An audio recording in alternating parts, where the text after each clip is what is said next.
ค่ะดีค่ะเป็นคำถามที่ดีนะคะว่าเราจะอยู่กับภาษาบริสุทธิ์เนี่ยอย่างไรนะคะเดี๋ยวดิฉันขอพูดให้กับZager right is your name right Zager is your name right huh? Yeah okay the question is that while we are living in this problematic world okay how can we look after that that that experience of the innocent perception? How can we keep the calm, the cool, the harmony in our mind amidst all this problem that is happening in the world, in the workplace, all these things? Okay, so that is the question of the lady. นะใช่ไหมนะคะอยู่ในลักษณะนี้ but I'm going to answer in Thai okay okay if anyone ไปเอาใครเนี่ยมาไม่ต้องหรอกเดี๋ยว I'll talk to you later okay สิ่งแรกนะคะที่คุณจะต้องรู้ก็คือว่าผัสสะบริสุทธิ์ไม่ใช่เป็นสิ่งที่คุณจะต้องให้มีอยู่กับตัวเองตลอดเวลาสิ่งผัสสะบริสุทธิ์เนี่ยเป็นเรื่องของปัญญาเรื่องนิพพานนะคะเป็นเรื่องของปัญญาเป็นเรื่องของปัญญาที่คุณจะต้องรู้ว่าสภาวะไหนที่เรียกว่านิพพานฉะนั้นดิฉันก็เลยบอกคุณว่าคราวใดก็ตามที่คุณไม่มีเจอรี่ตรงนี้นะคะถ้าไม่มีเจอรี่ตรงนี้เนี่ยนะขณะนั้นเนี่ยก็คือคุณกำลังรับรู้ทุกอย่างเนี่ยเป็นผัสสะบริสุทธิ์ก็คือนี่คือสภาวะนิพพานชิมลองแล้วใช่ไหมฉะนั้นสภาวะนี้พยายามบอกว่ามันไม่ยากแต่ตรงนี้คือปัญญาหัวหอกที่ดิฉันจำเป็นต้องบอกว่าสภาวะนี้คือจุดจบคือ full stop ของการปฏิบัติทั้งหลายเวลาที่คุณนั่งเนี่ยนั่งไปเนี่ยนะหลายคนเนี่ยจะมีความรู้สึกว่าฉันนิ่งแล้วคือได้วิมุตติสุขแล้วฉันนิ่งแล้วสบายแล้วหลายคนบอกว่าแล้วไงต่อใช่ไหมแล้วฉันต้องทำไงต่อดิฉันติดอยู่ตรงนี้นานหลายปีมากแล้วทำยังไงต่อเพราะฉันทำได้แล้วดิฉันก็ไม่มีคำตอบให้กับตัวเองเพราะอ่านหนังสือทุกเล่มบอกว่าต้องพิจารณาธรรมถามครูบาอาจารย์ทุกท่านพูดเหมือนกันหมดพิจารณาอริยสัจสี่พิจารณาไตรลักษณ์พิจารณาปฏิจจสมุปบาทอะไรก็ว่าไปซึ่งเรารู้ว่าไม่ใช่แต่ไม่รู้ว่าอะไรคือใช่นะคะจนกระทั่งมาซาโตริของตัวเองถึงรู้ว่าอ๋อรู้ละนะพอวิมุตติสุขแล้วตรงนั้นคือผัสสะบริสุทธิ์คือนิพพานจบตรงนั้นทีนี้มารู้ด้วยตัวเองนะคะฉะนั้น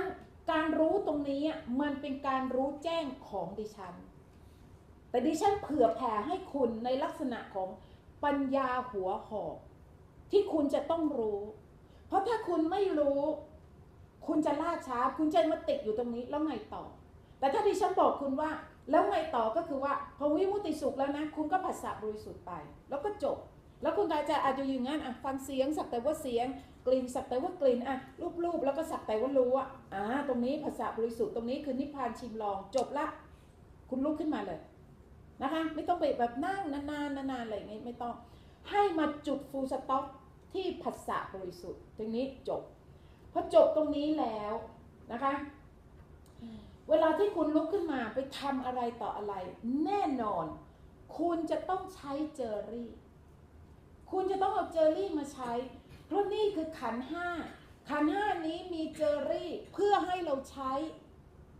คุณจะต้องทำงานคุณจะต้องเดินทางคุณจะต้องคุยกับคนนั้นพบนั่นนี่คุณจะต้องใช้เจอรี่แต่ใช้มันอย่างชาญฉลาดนะคะใช้มันอย่างชาญฉลาดเนี่ยว่าโอเคใช้อย่างมันเป็นธาตุเนี่ยว่าแล้วใช้เสร็จแล้วคุณต้องไล่มันทิ้งแล้วก็กลับบ้านนี่คือลักษณะในชีวิตประจำวันที่คุณจะต้องทำนะคะไม่ได้หมายความว่าทั้งประจำวันเนี่ยคุณจะต้องมีเนี่ยอยู่กับตรงนี้โดยไม่มีเจอรี่เข้ามาเลยไม่ใช่ตรงนี้คือการเข้าใจผิดกลับมาตัวอย่างของน้องคนนั้นน่ะที่อีเมลเข้ามานะคะลักษณะของเขาก็คือว่าลูกไม่สบายวิ่งเข้าโรงพยาบาลขับรถนะเรียกคนนั้นอะไรคนนี้เนี่ยเขามีเจอรี่นะเขามีเจอรี่เป็นเจอรี่ดำด้วยซ้ำเจอรี่ดำด้วยซ้ำลูกจะตายหรือเปล่าลูกอะไรแต่อะไรเนี่ย แต่เป็นเจลลี่ที่ไม่สามารถกัดแทะเจ้าตัวนี้เข้าใจไหมเป็นเจลลี่แต่เป็นเจลลี่ที่เราต้องใช้เราต้องเอาลงไปโรงพยาบาลไหนหาหมอคนไหนอะไรต่ออะไรพวกนี้ยังต้องคิดเนี่ยมีเนี่ยไอ้พวกนี้เนี่ยอยู่ตลอดเข้าใจไหมใช้มันอยู่แล้วมันมีอยู่แต่พวกนี้มันเป็นทราฟฟิกที่มันเข้ามาออกไปเนี่ยตามธรรมชาติของมันโดยที่ทราฟฟิกพวกนี้ไม่มาทำร้ายเจ้าตัวนี้เห็นไหมเขายังใช้ตรงนี้อยู่แต่ใช้ในลักษณะที่ตรงนี้นิ่งฉะนั้นคนที่เขียนมาเนี่ยเรียกว่าถ้าเป็นภาษาเราพูดกันก็คือมาไกลพอสมควรไกลมากทีเดียวไกลเนี่ยถึงขนาดที่เรียกว่ายังต้องวิ่งเต้นข้างนอกเนี่ยนะโหยไม่หยุดเลยละต้องวิ่งต้องอะไรต่ออะไรต้องคุยกับคนอะไรต่ออะไร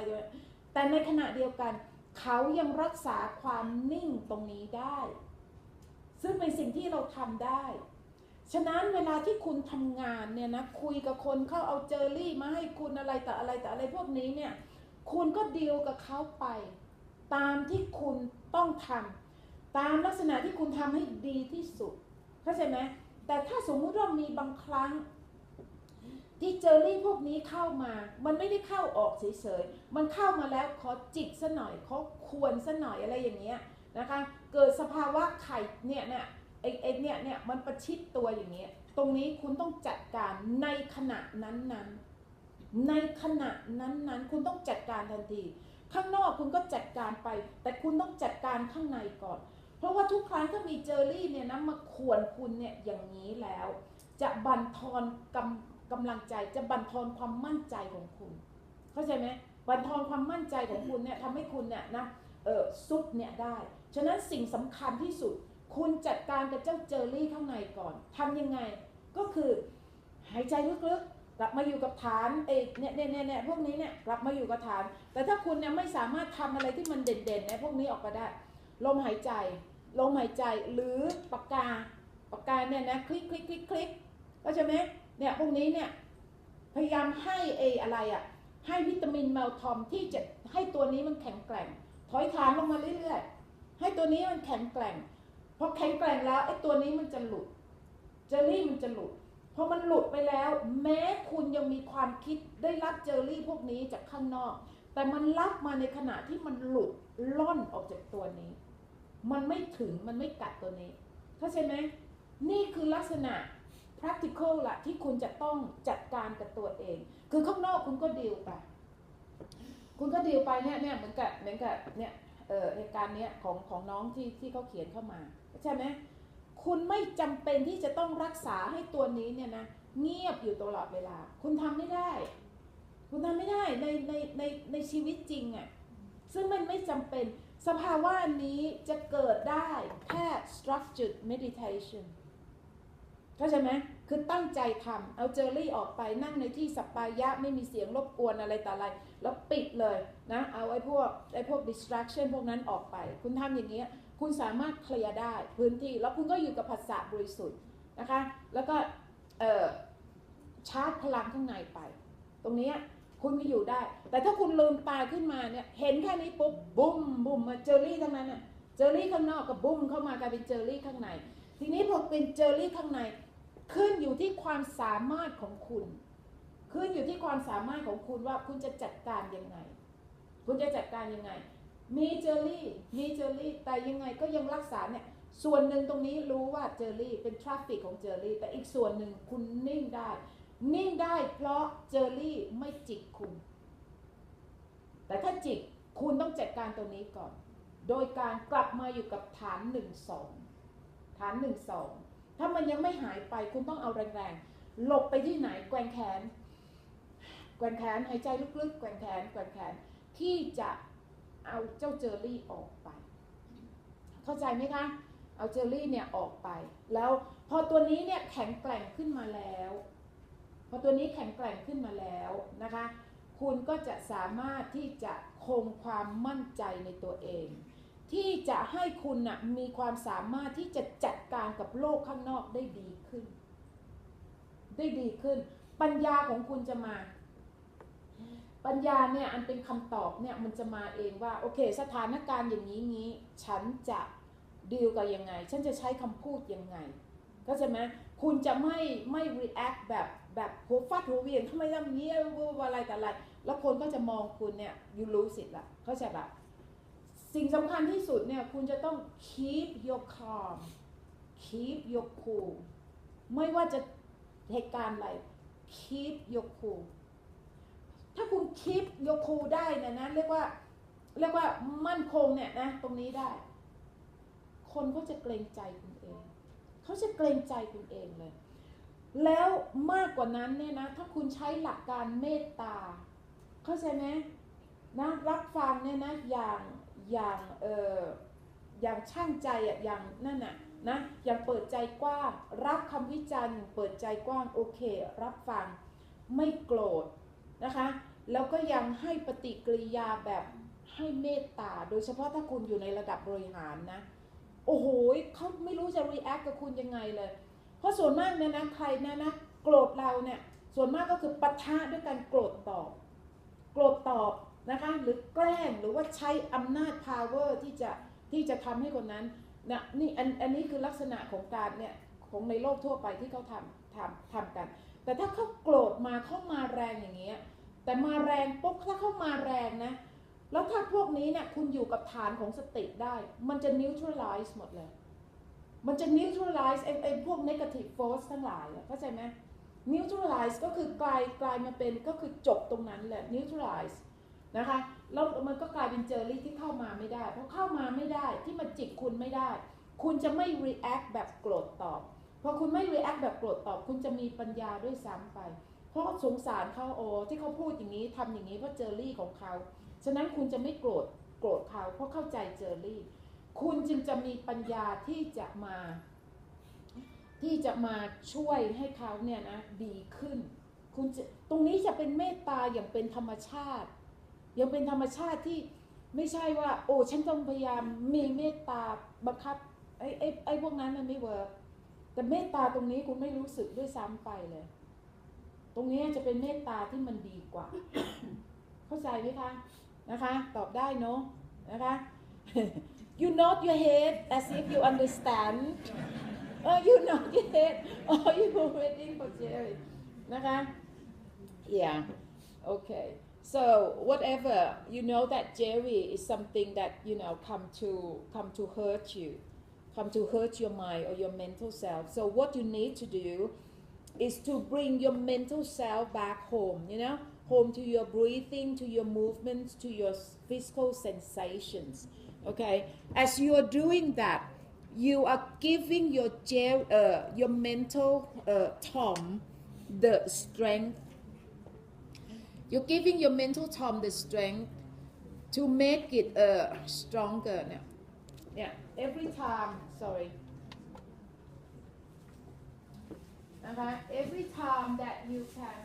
เกิดอะไรขึ้นโอ้เราไม่ได้เสียบเนาะno sorry I'm not see every time that you can remain with your breathing okay this is your physical self this is a shell this is your mental self which is your real self or your true self so basically this is your consciousness right the state of your consciousness which I call the mental self with the mental eyes so in actual practice you've got to use your mental eyes by your eye socket here to persistently watch your breathing watch your movements if there is any and watch your physical sensation that I like to tell people to smack yourself so that your physical sensation can be very obvious so that this thing can really pin it down bring your mental self back home okay so home is your breathing home is your not sing home is your movement home is your physical sensation so try to bring your mental self back home so by doing this your mental self which is your true self will become stronger because it has been pumped up by this vitamin to make this mental self or your Tom the cat okay to be stronger because bring your mental self back home okay so when your mental self is strong whenever you're being attacked by Jerry, especially dark Jerry like that, you will have the strength to fight with Jerry. This is about fighting the enemy in the right battlefield. Okay? Fighting Jerry in the right battlefield. Because Tom is strong. Tom will be able to fight or fend Jerry off. And then make your mental self or Tom become safe. Safe is that there is no pain, no stress, no worry, no anxiety, that kind of thing. This is about looking after your mental self to keep it safe from your inner enemy, the enemy that embedded in your mind, in your mind. So this is the unseen enemy that most people that don't know. Okay, so bring your mental self back home, or mindfulness or vipassana is the same thing. Trying to give your mental self, the strength so that you can be free from your inner enemy or Jerry. So basically, this is what this practice is all about. Okay, so yeah, to get rid of all the negative force. These are all negative force, black Jerry. Okay, but there is some, pink Jerry can be the positive force as well that can help you. Okay, but even pink Jerry, it can lead to black Jerry at times. Okay, so no matter what kind of Jerry, pink, black, white, all these things, is the extra bit that you have to get rid of in the end. Okay, so that your mental self can be free from Jerry. So in practice, what you need to do is just keep up with the practice of bring your mental self back home.